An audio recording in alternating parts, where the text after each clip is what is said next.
Jainara and dear students, I hope you all are fine. Stay home, stay safe, and always follow the rules of SMS. Wear mask, apply soap and sanitizer, and whenever you are out in the public, maintain social distancing. So dear students, now let us continue on with the interesting topic once again.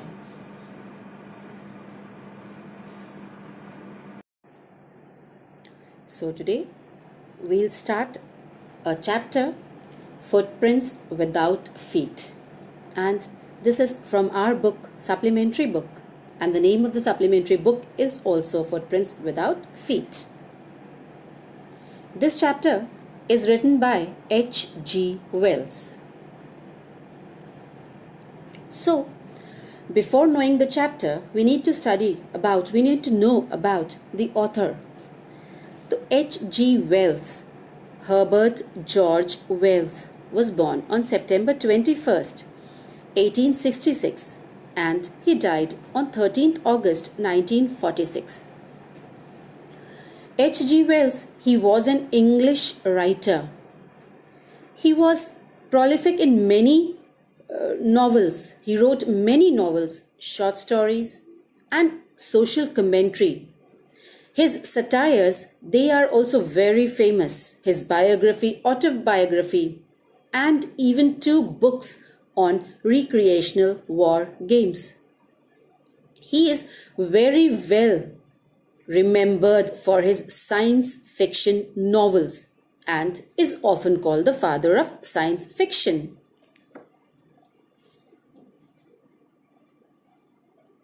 Now, we need to know about the characters which are involved in this chapter, Footprints Without Feet.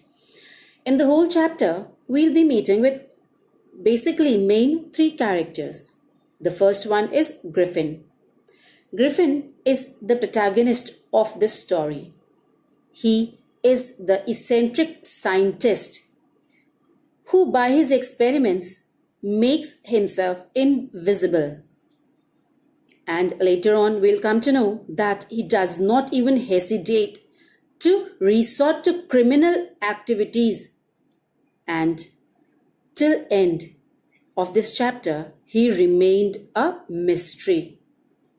The second character is of Mrs. Halls. Mrs. Halls, she is a resolute lady, but she is very superstitious.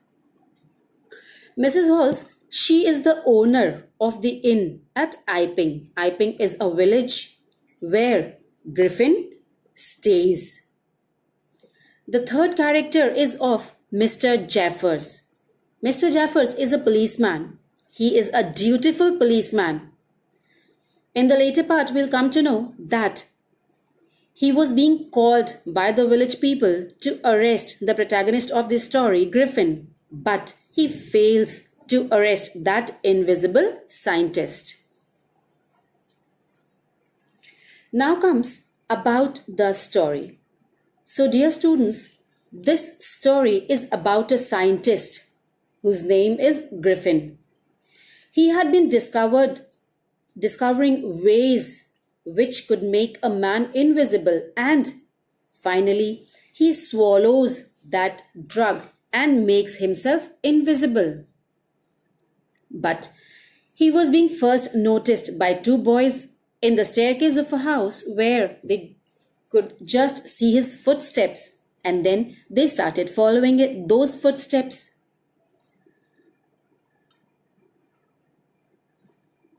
At first, when he was invisible, he felt that he would do whatever he wished, but as he was living in London, so after being invisible, he cannot move around in London without clothes, as the season when he became invisible was of winter. So he used to feel cold, and to cover himself, he found out different ways. He unboxes many things, and finally when he moves to Iping, then we come to know that after living there for some time, how he runs out of money and then he resorts to stealing.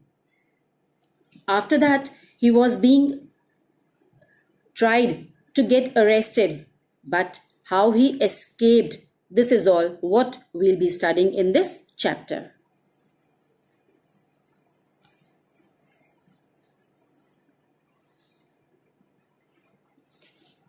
Now see, this is the first part of the chapter. In this chapter, we come to know that two boys, they suddenly noticed a few muddy imprints of bare foot. They wondered that what was a barefoot man doing on the steps of a house, and that also in the middle of London. They also started thinking that where was the man, as he was nowhere to be seen. They suddenly then saw another footmark. The man was still not visible. They started following the footprints, and they followed the footprints until the footprints became invisible. So now we come to know that they had been following a scientist who had discovered how to make the human body transparent or invisible. It was Griffins, the scientist, who had been working for a long time to see how to make the human body invisible. Suddenly one day, he consumed that drug which made his body invisible. Though it could be felt, he was invisible, but he could be felt by other people also.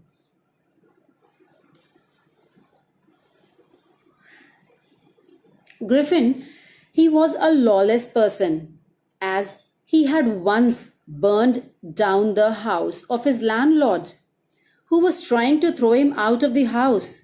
And then, as he wanted to be invisible, he had to remove all his clothes, and then he roamed all around the town without clothes and without money.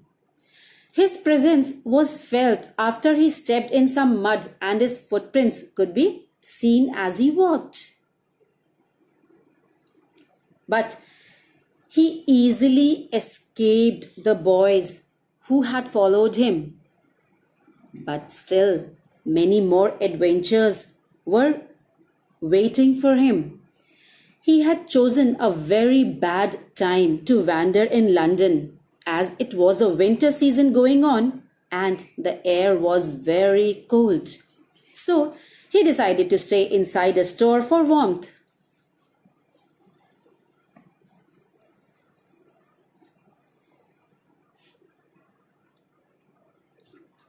As he went inside the store and waited for everybody to go.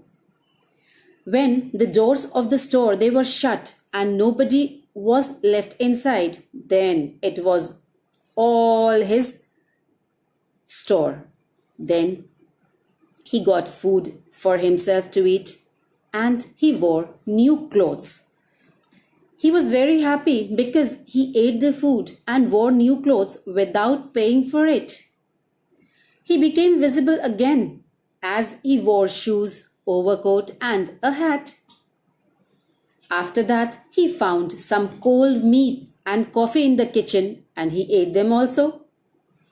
After eating and having the clothes on, he went to the grocery store. There he had some sweets and wine. After having his heart felt, then he wanted to have a sleep. So he slept on the pile of quilts very nearby. But this time he was not able to get up on time. Next morning, when the assistants of that store they came, they noticed him and started approaching him. At that moment, he woke up and got nervous, and out of nervousness, he started running away. Then the assistants of that store, they also started chasing him. He was able to escape only after removing all his new clothes. Once again, he was invisible and naked without any money and in the chill air of January.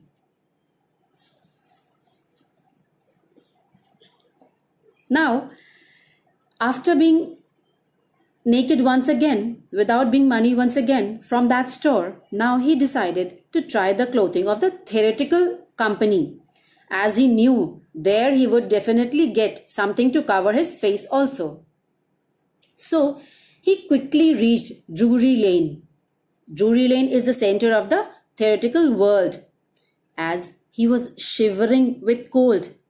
So he found a shop where he could find all the things which he needed. He entered that store. When he came out after moving on with the stairs, when he came out from that store, he was wearing bandage around his forehead. He was having a false nose. He was having a side whiskers and was also having a hat on his head. But still, as he was not having money, so to gain some money, to have some money, he attacked that shopkeeper and robbed all the money which the shopkeeper was having. After robbing the shopkeeper, he then decided that the London was overcrowded and he need to move to some silent place. So he decided to go to a small village that was very nearby, and the name of the village was Iping. He took a train and booked 2 rooms in the local inn.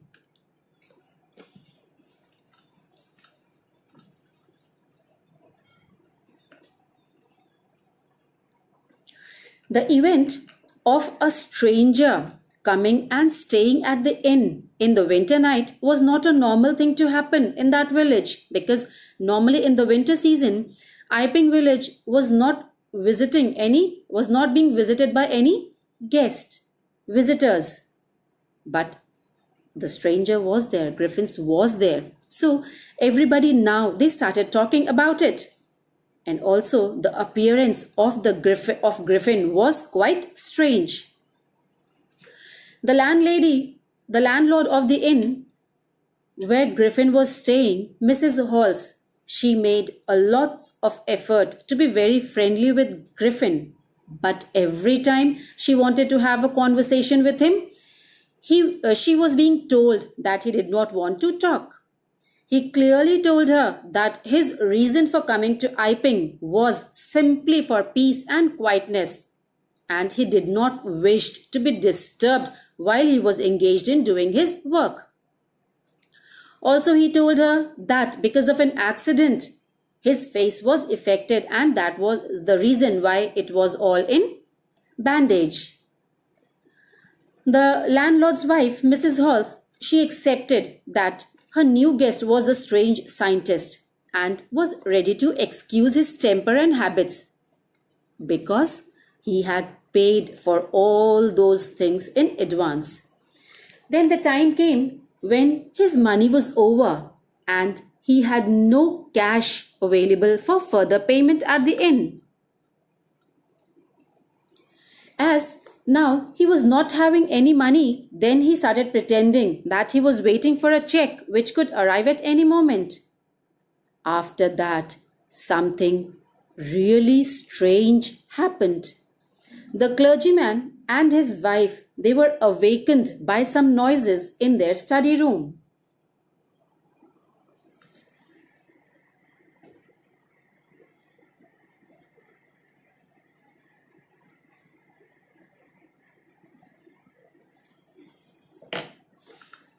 When they were coming downstairs, they could hear the sound of money.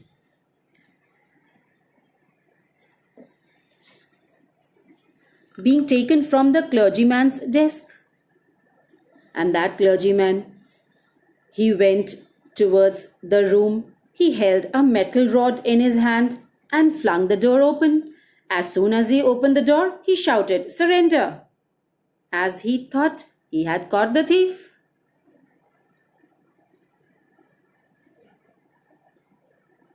But to his surprise, when he entered in, he could not see anyone.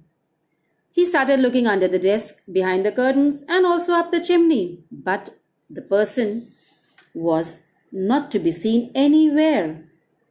Yet, the desk, it had been opened, and the money which was there in the desk, it was being robbed. Then that clergyman, he kept on saying extraordinary affair the whole day because he was shocked by the incident.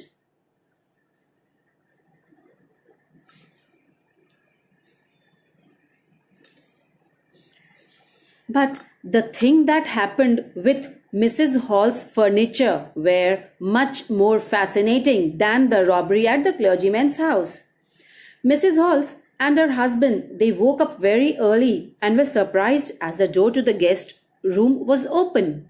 Usually, his room's door, it always remained closed and locked because he used to get very angry if anyone ever tried to enter his room. So now it was an opportunity, and so Mrs. Halls did not wanted to miss it. They decided to investigate. When they saw that nobody was inside the room and the door was open, when they entered the room, they noticed that his bed sheets were cold. It means that he must have been awake from a little more while. And the bandages which he was applying on his faces, they were lying here and there around the room. Suddenly, Mrs. Halls, she heard a sniff very close to her ear, and Griffin's hat that was lying on the bedpost, it flung towards Mrs. Halls and it hit her face. After that, the chair in the room, it also dashed itself, hitting Mrs. Hall's leg. Now they both got scared. Mrs. Halls and her husband, they were going out of the room when the chair closed the door, and suddenly a sound of slamming the door and locking were heard.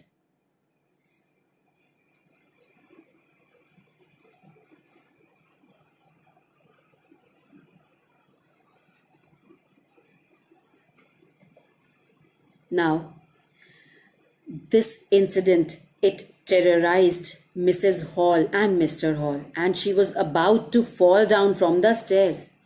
She was now totally convinced that there was some evil spirit in her aunt's room, and the stranger was the person who has caused this incident to happen.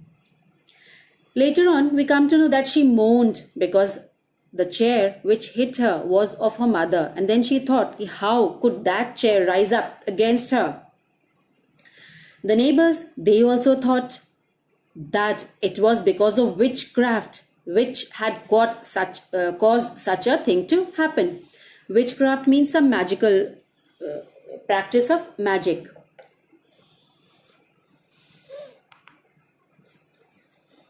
Now, when the news of the burglary at the clergyman's house, it reached other people in the village, everyone, they started suspecting the scientist only, the strange scientist. Suspicions, it grew so stronger on him that how he produced cash for his payment at the inn, even though few days back he was telling that he was simply waiting for a check to arrive and he was not having a cash in his hand. So the village constable, Mr. Jaffers, was being called, and Mrs. Halls did not want to wait for him. So she went straight to Griffin as he had appeared from the empty bedroom at the inn.